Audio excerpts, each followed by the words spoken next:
In this video, we'll be talking about inequalities.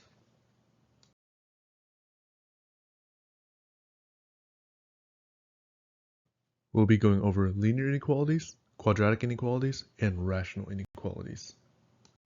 Linear inequalities with one variable, it can be written in a couple of ways. The general form is ax plus b, where we have c on the right side, and the inequality sign can be written in four different ways. There's less than or equal to with the underline, greater than, or greater than or equal to. Now, for less than or greater than, the solution will always be in parentheses, while for less than or equal to or greater than or equal to, the solution will have brackets. In this case, a, b, c are constants, and x is what's called our variable. And when you're solving an inequality, it's basically finding all values of the variable which inequality is true. So as mentioned before, set builder notation and interval notation. So interval notation is when you have an open or closed interval. When we're talking about open intervals, it's represented by parentheses. So the endpoints of those intervals are not included or excluded from the solution set, while for a closed interval with brackets, the endpoint is included in the solution set. And as a note, infinity cannot be defined, so open symbols of parentheses are always used. We approach solving inequalities like a normal linear equation. That means we use the same properties to solve for x. So we look at number 1 here. 8 minus x is greater than 2. So we want to get x by itself. First thing we do is we get rid of the 8 by subtracting by 8 both sides. So that gives us negative x greater than 2 minus 8 is negative 6. And then we want to get positive x by itself. So we want to divide both sides by negative 1. But when we're talking about inequalities, when we divide or multiply by a negative, we must flip the inequality sign. So now it becomes less than positive 6. So how to graph this on a number line is we graph our solution 6, and we think about how we read this as x less than 6. So values of x that are less than 6 are everything to the left of it. So we shade the left side of our number line, like so. So on the very left of our number line, we would have negative infinity, and the very right of our number line, we have positive infinity. So when you're graphing solutions of inequality, we use brackets or solid circles to indicate inclusion of the endpoints, or parentheses or an open circle to indicate exclusion of the endpoints. So in this case, because it's a less than sign, we do not include our endpoint of 6. And as stated before, infinity is always using parentheses. So we would have an open parentheses on a negative infinity and a closed parentheses on our 6. Or you can think of it as an open circle. That's how you graph your solution. Let's look at number 2. First off is we have 2x minus 5 divided by negative 8 less than or equal to 1 minus x. So let us rewrite this equation, or this inequality. So first thing we do is we want to get rid of the denominator on the left, so we multiply both sides by negative 8. So on the left is 2x minus 5, but because we've multiplied by negative 8, we have to flip our inequality sign to greater than or equal to. And on the right side here, we distribute this negative 8 into everything on the right side. So that gives us negative 8 plus 8x. Now to solve for x, a couple ways we can do this, but let's go ahead and say we subtract 8x on both sides. Gives us negative 6x minus 5 greater than or equal to negative 8. Then we can add 5 both sides. So let's go over here. So it gives us negative 6x greater than or equal to negative 3. And then our last step is to divide by negative 6 to get x by itself. But again, because we divided by a negative, we must flip our inequality sign. So from greater than or equal to, less than or equal to, and 3 over 6 reduces to 1 over 2. So to graph that, again, we put our solution, 1 over 2, on our number line, and we think about where would x be less than 1/2? So less than 1/2 would be everything to the left of 1/2. And again, this would be negative infinity. So this time on negative infinity, it's an open parentheses because we don't include it. However, for the 1/2, because it's less than or equal to, we have to include it with a bracket. So that's like a solid dot.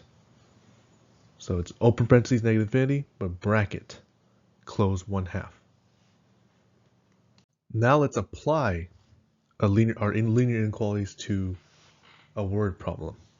So the question says, Alice must average at least 90 on all her tests to earn an A in the math class. If she has scored 87, 90, 75, 95, and 96 on her first 5 tests, what's the minimum score she needs on her 6 tests to get an A? Now the key word in this word problem, or key terms, is at least. When we think of at least, it's always greater than or equal to. So at minimum, she has to get a 90 on all her tests to earn an A. So another thing we have to think about is average. Remember, average is how you find the average of something is you add up all the numbers available and you divide them by however many there are. So because she's going to be taking her 6th test, she will have to average her 6th test. But the 6th test she's taking, she doesn't know what the grade is. That's what she needs to figure out.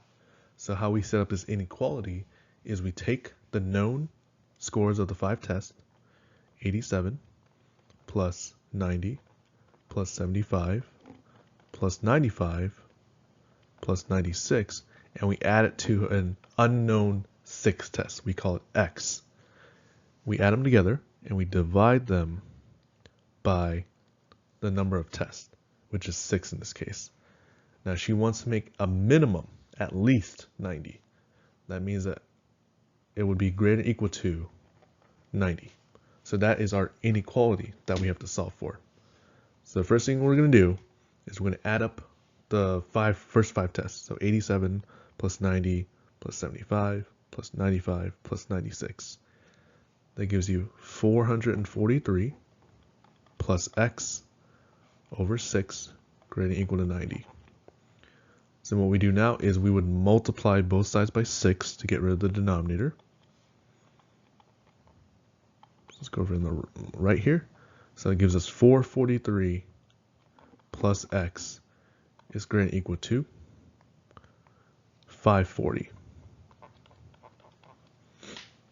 So to get x by itself, we just subtract both sides by 443. So we do 540 minus 443. That gives us a 97. So x is greater than or equal to 97. So how we interpret this is that Alice needs to make at least a 97 in order to get an A in her class. So that was our answer.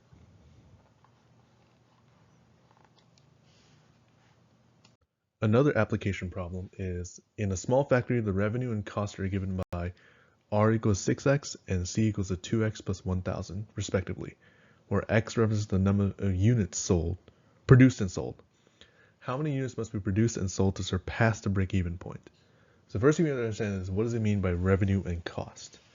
So revenue is how much money you make from whatever product it is you're selling. And then C, cost, is how much it costs you to produce that product. So the question is saying how many units must be produced and sold to surpass the break-even point.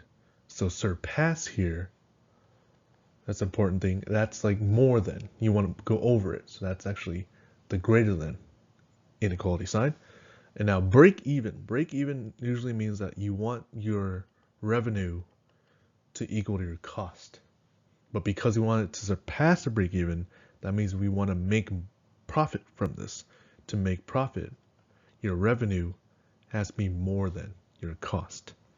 So if we replace these with our equations here, we would have the inequality 6x greater than 2x plus 1,000. And then we just solve for x here. So we subtract both sides by 2x. So it gives us 4x greater than 1,000. and we divide both sides by 4. So that tells us that x is greater than 250. So that means that in order to surpass the break-even point, this factory must produce more than 250 units. That would be our answer. When solving quadratic inequalities, you approach it in a very similar way as you do with quadratic equations.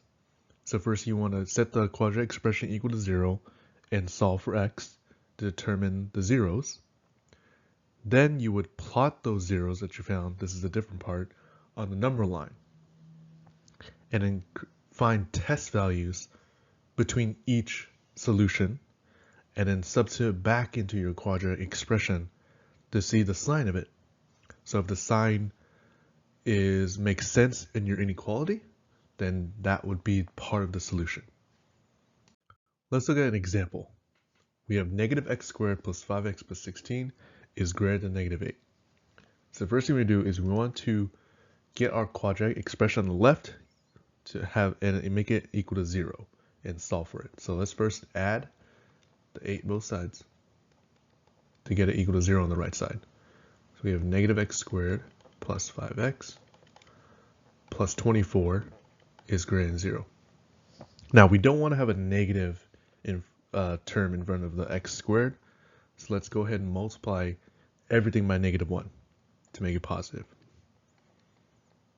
But if we multiply, like I stated before, if we multiply by a negative or divide by negative, you must flip your inequality sign. So we would have positive x squared, negative 5x, negative 24, but it now would be less than 0. Now what we want to do is we want to factor the left side. So think about two numbers that multiply to get you negative 24, but add to get you negative 5. That would give us x minus 8 and x plus 3. Now, all we have to do now is set both of them equal to 0 and solve for x. X minus 8 equals 0, and x plus 3 equals 0. So that tells us that x must be 8, and x must be negative 3. Now, those are the solutions to our quadratic expression, but not solutions to our inequalities. So what we must do now is plot them on a number line. So now we plot this on our number line. And let's say we have our negative 3 and our 8, and this is positive infinity and negative infinity. Now what we want to do is we want to pick test values between each region and test them with our quadratic expression. So you want to pick numbers that are fairly easy to work with. You don't have to make it too difficult for yourself. So let's say we pick negative 4, between negative 3 and 8, pick 0, and from 8 to infinity, we pick 9. Now, we can technically put them into any of the quadratic expressions that we solved earlier, but the easiest one to do is put it into the factored form that we had earlier, where it was x minus 8, x plus 3, less than 0. That just makes it easier for us to test our values in. So we take our test points. So let's start when x equals negative 4. And we plug it into our expression up there. So it gives us negative 4 minus 8 times negative 4 plus 3. And we're testing, is that less than 0 or not? Now, the actual value of these terms in the parentheses don't matter. It's mainly the signs that we care about. So negative 4 minus 8, we know it's a negative 12. Negative 4 plus 3 is a negative 1. So do it like that. So we have negative times negative, but negative times negative is a positive, which is greater than 0. So that would be false. So the first region here, we do not include. Let's test the second region. Between negative 3 and 8, our test point was 0. So we test 0 minus 8 times 0 plus 3. So 0 minus 8 is a negative. 0 plus 3 is a positive. Negative times positive is negative, which is less than 0. So that is true. So this region would work. And lastly, we test x equals to 9. So 9 minus 8 times 9 plus 3, which implies that we would have a negative times a positive. I'm sorry, that would be a positive times positive, which would be positive, which is greater than 0. So that would be false. So we have false, true, false. So that region wouldn't work. So the only region that works would be between -3 and 8. So we want to write our answer in interval notation, but because it's just a less than symbol, these would just be parentheses. So our solution in interval notation would be from -3 to 8. Let's look at another one for practice. We have -x² minus 4x minus 6 greater than -3. So again, the first thing we want to do is get the right side to be equal to 0. So we add 3 both sides. So we have -x² minus 4x, -6 plus 3 is a -3, is greater than 0. And because we have a negative in front of the x², let's multiply the whole equation, or whole inequality, by -1. So in doing so, we must flip the inequality sign. So it gives us x² plus 4x plus 3 is less than 0. Now we factor the left side of our expression here. So we have x, two numbers that multiply get you 3 and adds get you 4. That tells you it has to be x plus 1 and x plus 3. And it means if you solve the left side, set equals 0, we get x plus 1 equals 0, x plus 3 equals 0, which implies we have x is -1, x is -3. So what we do now is on the right here, let's plot this on our number line. So we have -3 here, -1 here, and then this is -infinity, positive infinity. Pick test points between each region. So between -infinity and -3, let's say we pick -4. Between -3 and -1, let's say we pick -2. And between -1 and infinity, let's say we pick 0. Now we want to plug it into our most factored quadratic form. We want a quadratic expression. So the x plus 1 times x plus 3 less than 0. That would be the best way to plug it in. So when we test x equals -4, we're going to plug it into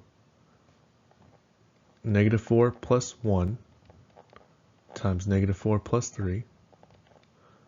So that would give us, and in testing, is that less than 0 or not? So we have -4 plus 1 is a negative. -4 plus 3 is also a negative. Negative times negative is a positive, which is greater than 0. So that would be false. Now let's test when x is equal to -2. So we have -2 plus 1 times -2 plus 3. We have -2 plus 1 is a negative. -2 plus 3, though, is a positive. Negative times positive is a negative, which is less than 0. So that is true. That region works. And test our last one, x equals 0. 0 plus 1, 0 plus 3. So that'd be positive times positive, which is positive, which is greater than 0. So that's also false. So false, true, false. Regions work. So the only region that works would be the middle, which is the interval between -3 and -1. And because it's just less than, they would both have parentheses on the endpoints. So our solution would be from -3 and -1. So that means any value between -3 and -1 will work for our inequality. Solving rational inequalities is very similar to solving quadratic inequalities. The first thing you do is you want to write the inequality where there's only a fraction on one side and 0 on the other. Then you determine the zeros on both the numerator and the denominator and solving for whatever the variable is. Then plot the zeros on the number line, just like before, and divide them into different intervals. and then test points or values on each interval and determine if the inequality is true or not. Now keep in mind that because the denominator cannot be 0, you would have an open notation at the endpoint where the denominator is 0. Let's look at the example x minus 2 over x plus 2 less than or equal to 2. The first thing we want to do is get the right side to be equal to 0. So we do that by subtracting 2 onto the left. So that gives us x minus 2 over x plus 2 minus 2 less than or equal to 0. Now, we want to actually first get a common denominator on the left side in order to make it one singular fraction. So let's take that 2 and multiply top and bottom by the common denominator, which is x plus 2. So that gives us x minus 2 over x plus 2 minus 2 times x plus 2 over x plus 2. Now if we simplify this a little bit further, it gives us x minus 2 over x plus 2 minus, distribute the 2 into the parentheses, 2x plus 4. Now if we subtract the two fractions, that should give us x minus 2x is negative x, and negative 2 minus 4 is negative 6 over x plus 2. So we have the left side is equal to 1 fraction. Now what we can do is, the next step is set both the numerator and the denominator equal to 0. So let's set negative x minus 6 equal to 0, and also x plus 2 equals 0, and solve for x for both of them. So for this first one here, negative x minus 6 equals 0, we add 6 over and divide by negative 1. So x is negative 6, and over here, subtract 2, we get x equals negative 2. However, because this is our denominator here, x cannot be equal to negative 2, because if it is equal to negative 2, it makes the denominator 0, which makes the whole thing undefined. So we want to keep that in mind when we create our intervals. Okay, so we had x equals negative 6 and x equals to negative 2 as our solutions, but we have to keep in mind that x cannot be negative 2, so we create a number line. We establish negative 6, negative 2, and then we create our intervals. So we know that this is negative infinity and positive infinity. So the first interval would be from negative infinity to negative 6. Second one is negative 6 to negative 2. And the next one is negative 2 to infinity. So let's actually write out the intervals down here. So our interval is going to be from negative infinity to negative 6, but it should include negative 6. So that'll be a bracket. The next one is bracket negative 6 to negative 2. But we can't include negative 2, so it has to be parentheses. And then lastly, negative 2 to infinity, where both are parentheses. Now what we want to do is we want to create test points from this. So our test points is some number between negative infinity and negative 6, let's say negative 7. Between negative 6 and negative 2, let's say negative 3. And between negative 2 and infinity, let's say we choose 1. So we take these test points and we plug it into our simplified inequality that we had earlier, which was negative 6 minus 6 over x plus 2 less than or equal to 0. So that's what we used to test our points into. So first off is when x is negative 7, we plug it in. Now we only care about, the main thing we care about is the sign of the left side, not really the value. So we have negative 7 minus 6 over negative 7 plus 2. So negative 7 is positive 7. 7 minus 6 is a positive 1. And a negative 7 plus 2 is a negative 5. So that's a negative value, which is less than 0. So which is true. So that means that the first interval would be good. When we test x equals negative 3, we would plug in negative 3 minus 6 over negative 3 plus 2. Negative 3 is a positive 3. 3 minus 6 is negative 3. And then negative 3 plus 2 is negative 1, but negative divided by negative gives you a positive, which is greater than 0. So that is false. So this would not work. And lastly, x equals to 1. So that gives us negative 1 minus 6 over 1 plus 2. Negative 1 minus 6 is negative 7 over 3, which is a negative, so it is less than 0. That's also true. So this interval works. So that tells us that our solution, the intervals that our solution exists in, starts at negative infinity to negative 6. But because there's a break between the two intervals, you would have to use union from negative 2 to positive infinity. And that right there is the solution to the inequality.